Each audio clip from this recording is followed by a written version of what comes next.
Make it happen.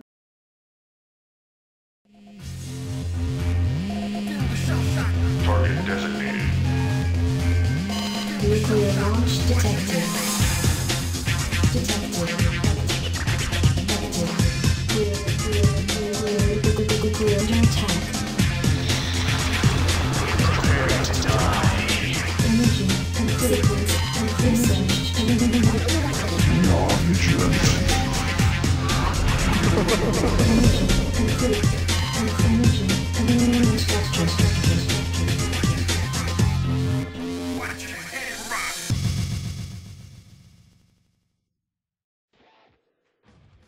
How does one even follow up games like those last two?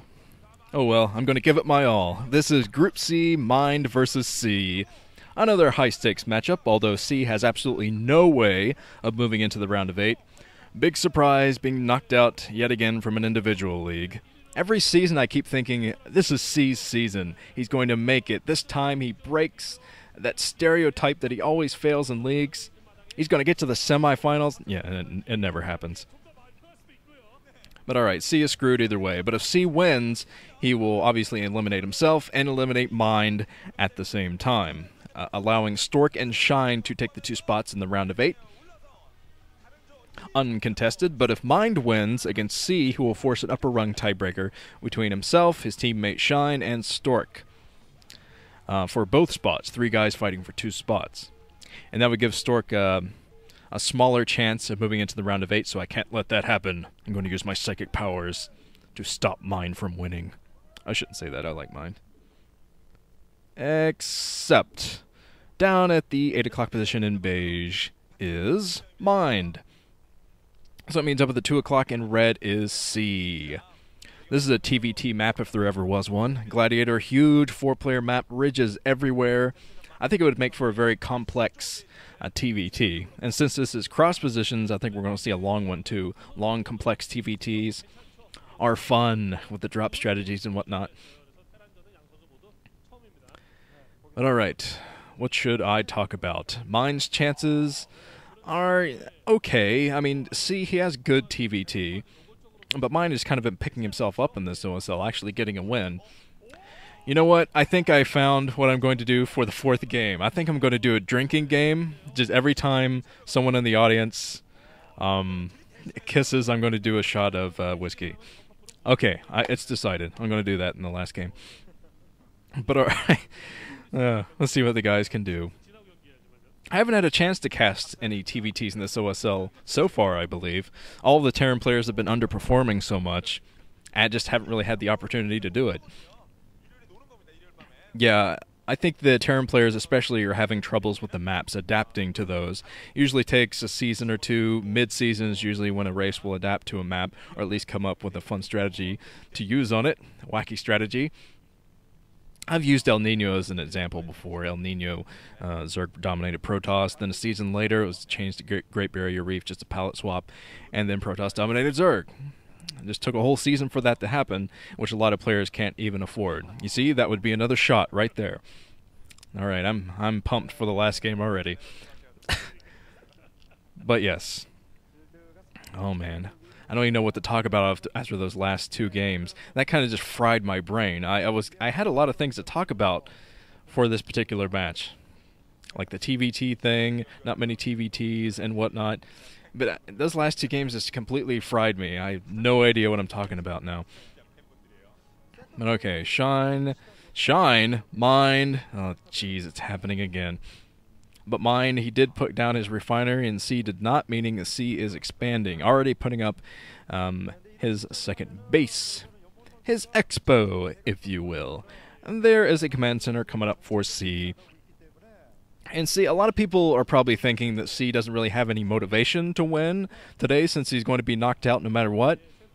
But I'm telling you right now, going 0-3 in a group is horrendously embarrassing for a player, and no player wants that to happen. You've seen that in previous OSLs near the end of it.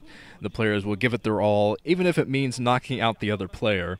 Even if they're friends with the other player, it doesn't matter. They're not going to go 0-3 because that would just be so embarrassing for any A-level player, A-team player. That's unacceptable. So C is saying to himself, go 0-3 in a group? Yeah, right. I'm going to give this my all. Well, maybe not his all. I guess I was overstressing that a bit. But it's not like C is fighting for anything more than his pride. But yeah, he is fighting for his pride, so he is going to give us a good game against Mine. But Mine is going to sneak in with that SCV. He sees second base, and the SCV's transferring over there. And he's going to see that what I think is a factory coming up for C.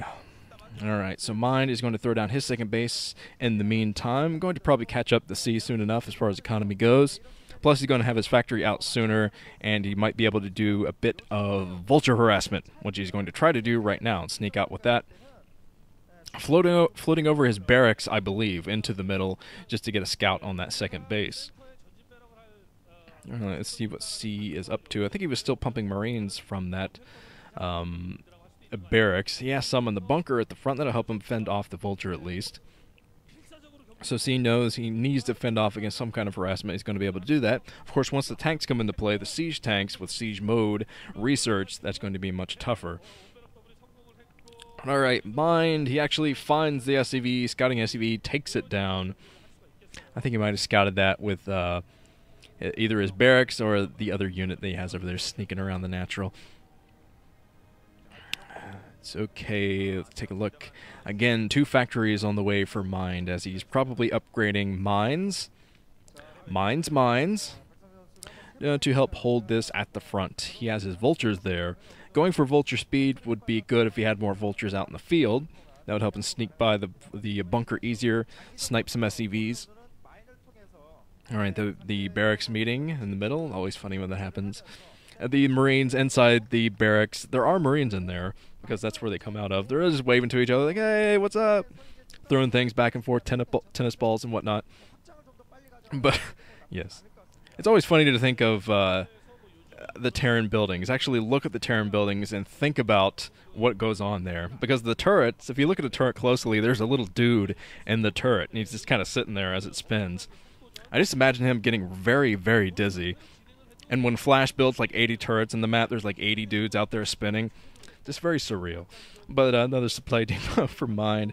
Both these guys building up. Academy on the way for C. He's going to get that scan soon. Because he needs something to fight off the mines from Mind. Jeez.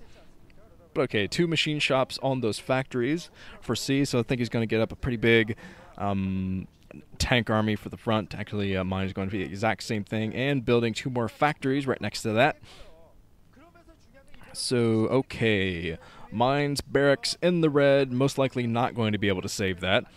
There would be another shot. I hope they continue that for the 4th set, so I can continue with that idea. But alright. 2 more factories for Mind. I feel very out of practice as far as TBT goes, but there's 1 single Goliath for C, just in case there's a Wraith build coming his way, because he wasn't able to get a full scout on what Mind was doing. But Mind is going to position himself down here. He trying to take that little high ground area, but C has the high ground of his own on top of the ridge, so he is going to defend for the time being. And I'm wondering if Mind is going to go out to repair his barracks, should he try to build more factories. If he wants to build more factories, he's going to have to save that barracks no matter what. But C, running into a minefield that is giving Mind crucial scouting information, trying to intercept C as he's moving down. So, okay, Mind taking that high ground again, noticing that C is not moving out, though. And that was smart of C. He would have fallen into a trap. It's a trap! But C moving out yet again, trying to find a way that he won't be scouted. Of course, Mind has good scouting everywhere. The siege tank sieging right next to the mines. And I think 1 mine did actually drag into C's siege tanks. But okay, Mind's going to try to sneak by and get some vulture harassments, I think. Vulture harassment. I said harassments. Yeah, multiple harassments. He can harass the main and the natural at the same time, but he put down mines on the high ground. That is a great place to put down those mines, too, because C will have to scan every single time he takes a high ground area next to his natural, which is very annoying, and it wastes energy. So, alright, Mind taking his 3rd base, and I think he actually placed a mine at the prospective 3rd base from C. There is a mine down there. little blip on the map.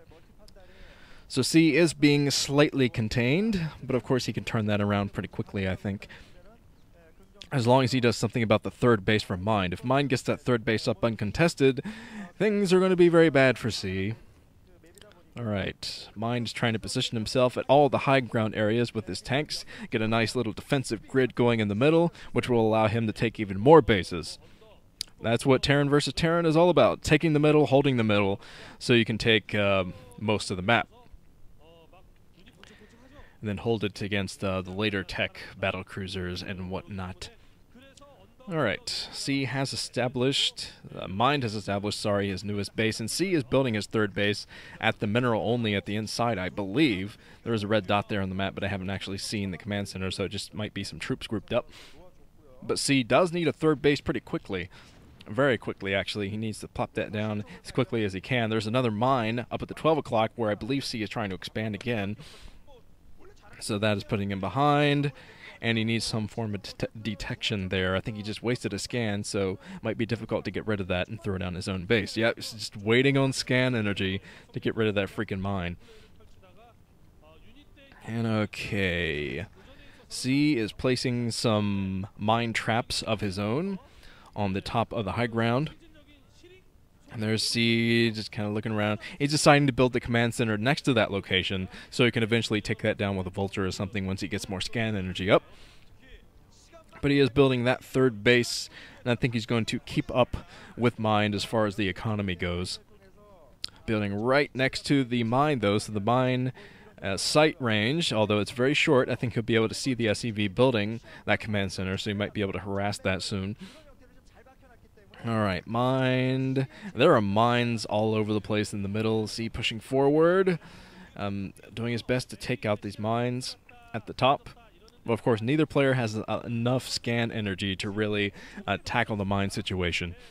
But I did see one Wraith for mine, so I think he might be switching into a Wraith strategy, or maybe a fake out, throw in a couple of Wraiths, and then switch into a complete ground army as C builds up a Goliath ground army. That is possible. We'll have to look at the Wraith count again, see how many Wraiths that Mind is going to go for. He obviously hasn't built more than one starport, so just pumping Wraiths from one starport. And there's the mineral-only base at the inside 2 o'clock being taken by C. Mind went straight for another gas for his third base, though. So C is going to have to play very defensively here. See all of his units being destroyed. So a very successful attack from Mind, but of course C running back with some more vultures. I think one player got a scan there to try to clear out the mine. I mean, there are mines everywhere in the middle, so it's not safe for either player. And very good mid to late game control from Mind. He's already repairing his siege tanks in the middle. The longer the game goes on, the better you can tell a Terran player is by how many units they are repairing. Because a mediocre Terran player will not repair anything in mid to late game. But alright, Mind taking out more troops at the top of this high ground area, fighting for the low ground, but he's still getting that splash damage on all the units up there. And I'm not sure if this attack is going to be completely successful or not. He has an awful lot of siege tanks at the back. Yep, killing all of C's siege tanks. Man, it's getting in the... Okay, so Mind is going to push forward, try to take that high ground area. Easier said than done. I think there are still mines waiting for him, but coming over with a few Wraiths, I think just 4, that should be enough to get a lot of economic harassment on, because I don't think C is going to be ready for it at all.